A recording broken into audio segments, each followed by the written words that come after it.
Hello friends, I am Payal, your own study abroad expert. So in this video, we're going to talk about something very interesting. How to ace your GRE verbal scores within 10 days. There are a lot of students who come to me and they ask me that they're not able to get the desired scores and they're only left with 10 days. So what all they should do in 10 days. So this video is going to be an eye-opener for you where you would learn a lot of tips that you can follow. And the key takeaways of this video is going to be the format of the GRE verbal section and few important points or tips that would help you boost your GRE verbal scores, and that would eventually help you increase your overall GRE score as well. So stay with me till the end and I promise you that you'll have a lot to learn, and there'll be a lot of tips that you'll be able to immediately apply in your preparation and get a good score. So now let's try to understand the GRE verbal format. So in the GRE exam, there are total 5 scored sections and 1 unscored. There are 2 verbal reasoning sections where each of these sections are for 30 minutes each and about 20 questions in each section. There are 3 main question types. We have text completion, sentence equivalence, and reading comprehension questions. So the text completion questions basically requires you to choose the words that will logically fill the blanks given in the sentence. So you have 3 types of text completion questions. You could get a 1 blank, 2 blank, or a 3 blank questions. Now, what are sentence equivalence questions? The sentence equivalence questions, they also require you to choose the words that would logically fill the blank. But here, I'm not filling the blank with 1 word like in text completion. Here, I will have to find 2 similar options which are equivalent, which are quite similar to each other, and that would fill up the sentence. So in sentence equivalence questions, you will have to find 2 words which convey a similar meaning and which can be used in the sentence. So they should be used in a similar way in the context which is given in the question. So through these 2 questions, the examiner is testing on your vocabulary. So that really plays an important role. But as you know, there are many words in English which may have a different literal meaning than how they are used in a particular sentence. So do not always go by the literal meaning of the words while you are filling your sentence equivalence or text completion questions, but you should always try to understand in what context is that word used in a particular sentence. That would also help you eliminate some options given and find the answer even if you don't know the exact meaning.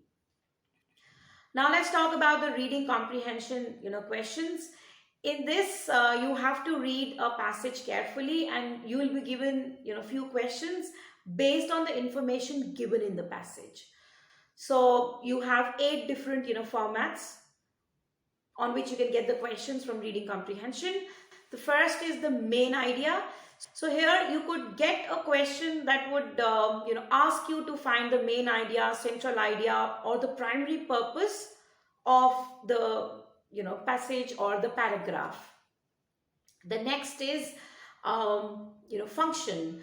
So in this question type, you may be asked to find a sentence which serves a certain purpose, or probably there's certain purpose which is given and you will have to find the sentence which matches that. So the third format is the author's tone. So you could be asked to find the author's tone or attitude to something which is discussed in the passage. Then the next format is the passage organization, which would ask you to identify how a particular paragraph is organized or how the information is given in a passage. So the next is vocabulary. So you could be asked the meaning of certain words where you will have to figure out in what context are they used in the passage and match with the right option. Then you could be given the question on extended reasoning, where you will have to apply, you will have to use some information given in the passage and apply it to something which is given outside the passage. Then you would be given info based questions where you have to identify what statements are supported by a particular information in the passage, or probably what statements would support the information given in the passage. And lastly, you would be given the critical reasoning kind of questions, which are sometimes also called the paragraph argument questions, where you're given argument or some information in the form of short passages, and you will have to find that which statement given in the options would logically explain the relationship with the information given in the passage. So these are the different question formats that you would get in the reading comprehension. And it's very important that when you read the passage, you read every information carefully, and when you go through the questions, first of all, identify the question format so that you exactly know what you have to find, and accordingly you can go and skim and find the answer. Now let's try to understand that if you have limited time, which is a week or 10 days, then what should you do to improve your GRE verbal score?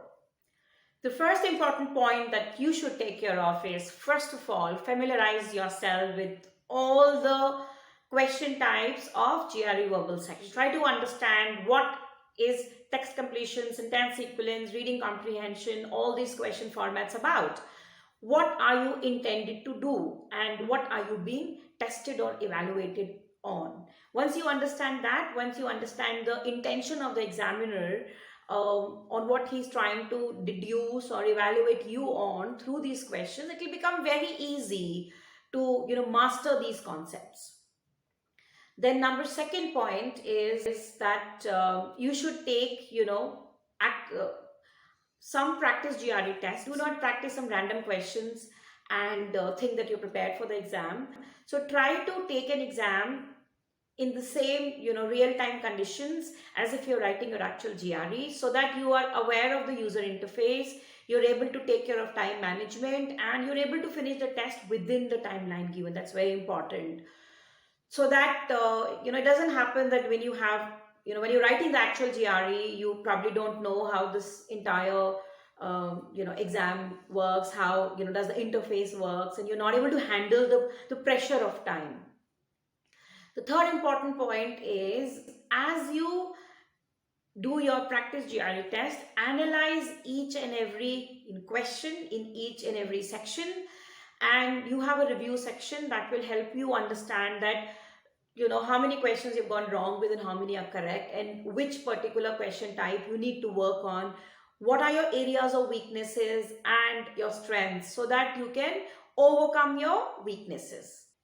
So analyzing the review section would also help you understand whether you should focus primarily on certain type of questions, or you should focus on the entire section on all the formats in a balanced way. Suppose after writing an exam you find out that you're getting 85% accuracy in text completion, about 75 in sentence equivalence, and 50% in reading comprehension. Then probably you should practice more number of reading comprehension questions so that you can improve your accuracy in that particular section as well. Then the next important tip is, do a mix of learning and practicing. It's important to learn high value concepts, because if you just practice and you try to learn in the process, you may miss out on some important concepts, and you may keep repeating the mistake. So it's important to learn some important concepts in the beginning and then start practicing on all those areas. The next important tip is, improve your execution. Work on one question type at one time. Do not focus on all of them at one time. Suppose you picked up text completion, do a good number of different kinds of text completion questions so that you're thorough with that concept before you move on to another one.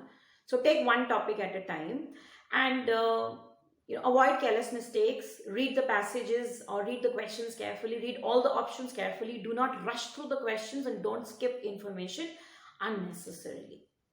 So next important tip is, a lot of people as they're preparing for GRE Verbal are worried about vocabulary, and when you have months and months for preparation, you probably would learn 10-15 words every day and spend a lot of time on it.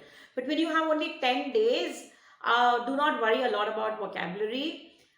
Learn the words that that you get in the practice question that you have. Normally on average the students learn 500 to 1200 words while they're preparing for the exam, but since you have only 10 days and you can't do much of it, so as you learn new words in your practice questions, make a note of them and try to